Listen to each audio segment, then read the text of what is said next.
मनाचे श्लोक हे समर्थ रामदास स्वामींनी रचलेले मानवी मनाला मार्गदर्शन देणारे पद्य आहेत। मनाचे श्लोक हे संस्कार व सुविचार म्हणून म्हटले जातात। तर मनाचे श्लोक या सेगमेंटद्वारे आपण एक एक करून हे सर्व श्लोक व त्यामागील अर्थ मराठी, हिंदी आणि इंग्रजी मध्ये जाणून घेणार आहोत। तर आज आपण मनाचे श्लोक क्रमांक 19 मधील त्यांचा विचार व त्यामागील बोध आणि अर्थ मराठी, हिंदी आणि इंग्लिश मध्ये जाणून घेणार आहोत। मना सर्वथा सत्य सांडू नको रे, मना सर्वथा मिथ्य मांडू नको रे, मना सत्य ते सत्य वाचे वदावे, मना मिथ्य ते मिथ्य सोडून द्यावे।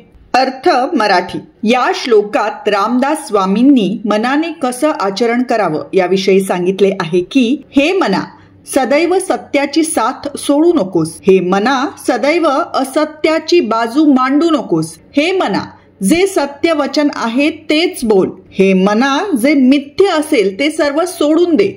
मित्रांनो, आजकालच्या जगात खोटेपणाच्या तुलनेत खरेपणाने वागणे व बोलणे कठीण झाले आहे, ज्यामुळे माणसं त्यांच्या न कळतच खोटेपणाकडे झुकली जातात व नंतर त्याची सवय होऊन जाते। म्हणूनच या श्लोकात समर्थ रामदास स्वामी मनाला सदैव प्रयत्नपूर्वक खरं वागण्या बोलण्याची सवय लावण्यास व खोटं वागण्या बोलण्याची सवय टाळण्यास सांगतात। अर्थ हिंदी। इस श्लोक में रामदास स्वामी जी ने मन को कैसा आचरण करना चाहिए इसके बारे में बताया है कि हे मन, तू सदैव सत्य का साथ मत छोड़। हे मन, तू सदैव झूठ की वकालत मत कर।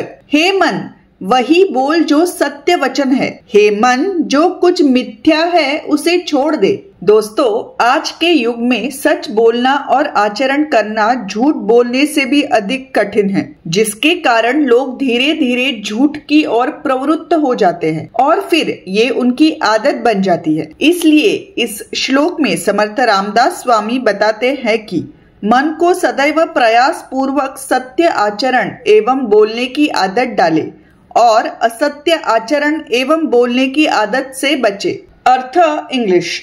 In this shloka, Ramdas Swamiji has talked about how the mind should behave. He says, "O mind, never leave the truth. O mind, never advocate lies. O mind, speak only what is true. O mind, abandon all that is false." Friends, in today's era, speaking and behaving the truth is more difficult than telling a lie, due to which people gradually start leaning towards lying and then it becomes their habit. That is why in this verse, Samartha Ramdas Swami tells us that we should always make efforts to develop the habit of behaving and speaking the truth and avoid the habit of behaving and speaking untruth. तर मित्रांनो, आजचा हा video तुम्हाला आवडला असल्यास हे संस्कार व सुविचार लोकांपर्यंत पोहोचवण्याकरिता तो नक्की शेअर करा आणि मैत्री दोस्ती कॉर्नर हे चॅनल जरूर सबस्क्राइब करा। धन्यवाद। राम कृष्ण हरी।